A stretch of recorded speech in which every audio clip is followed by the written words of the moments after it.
Peace everyone, this is Inaya, also known as the Afro Queen Artist, and I am presenting to you one of my latest works, the Afrikan Chakra Series.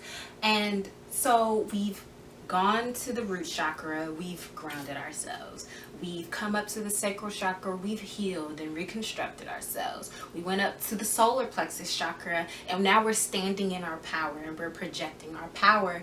And what I didn't mention in our last video is that the solar plexus chakra is also associated with ego, right?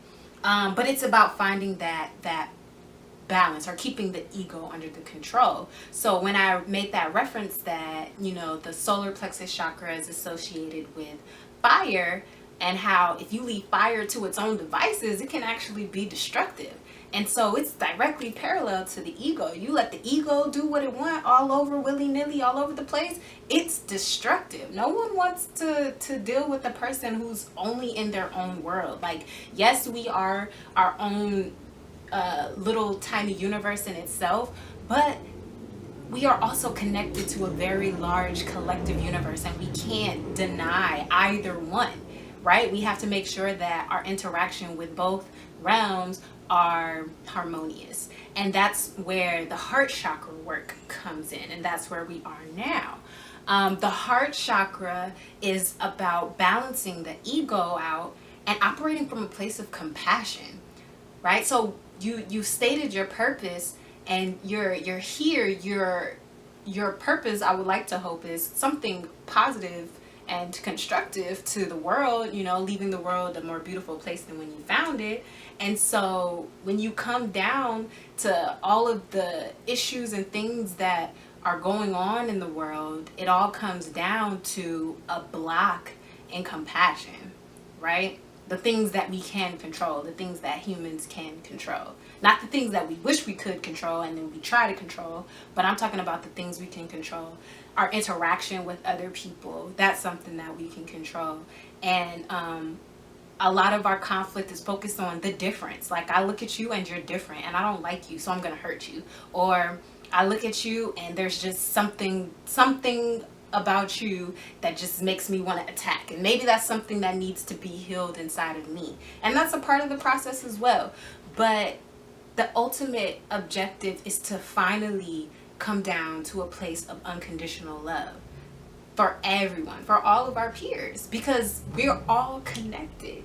We could talk about race, we could talk about culture, and all of these things are beautiful, and it's wonderful to have pride in your culture and your race. I surely do, but at the end of the day, it's not as though I'm rejecting anybody else because of their culture or their race. The idea is to eventually recognize all of us as beings, spiritual beings, who are in this journey to learn, right?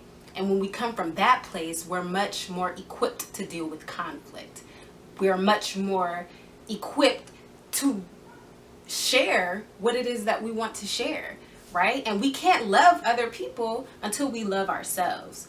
So a lot of the heart chakra work has to do with building self-love, because if my tank is empty, and I'm talking about the tank of love, right? If it's low, like, let's say there's like a jar of love, I'm just using this as a visual, and this is the love that I have, like, this is my jar for myself, and this drink is like only right here, and then people come into my life, and the idea is to give them love. I don't really have much to give. Like, I could sprinkle you a little something, and go on and be blessed, but that's, what I mean? It's not the fullest potential. It's not the fullest amount that I can honestly give. And it's really just about making sure that this cup is full. So with this chapter in my journey, it was a lot about reconnecting with myself.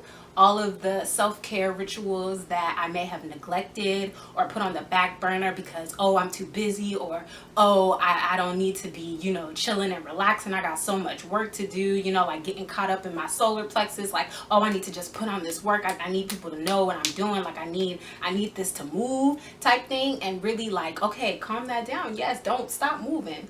But don't forget that you can't help anyone if you are not in a space to do so. And that means if you are not taking care of yourself and you're not loving on yourself, though, like what is your love gonna look like to other people? Okay, don't nobody want that. Get it together, right? So that's what my whole heart chakra journey was about. Finding that self-love, and then also checking my ego when it came to my interaction with others, and making sure that I found a place to operate that is love. And so here in my painting, the color that's associated with the heart chakra is green and pink. And so I incorporated both. Now, I would say this is probably the most complex piece out of all of the paintings in the series. And I mean, it makes sense because, you know, love is complicated, right? It's like simple, but it's complicated at the same time, because, like, you know, humans, they just complicate everything, because, like, God. But anyway, so notice I kept it so that we have the green and the pink. And what was really interesting that I read, and I mentioned this in my previous video, that all of these paintings were inspired by a book by Carolyn Shola, Arewa, Opening to Spirit. And it was mentioned that, you know, color is on frequency, right? Color, when you get down to physics, is light, and it's light reflecting off of different surfaces in different ways, and that's what gives us color. And there's a vibration associated with those colors. It's part of the electromagnetic spectrum, right? And the higher the color vibrates, it eventually turns to a different color. So I read that green, when it gets to a higher vibration, eventually turns to pink. So that's why I did that. That was pretty cool.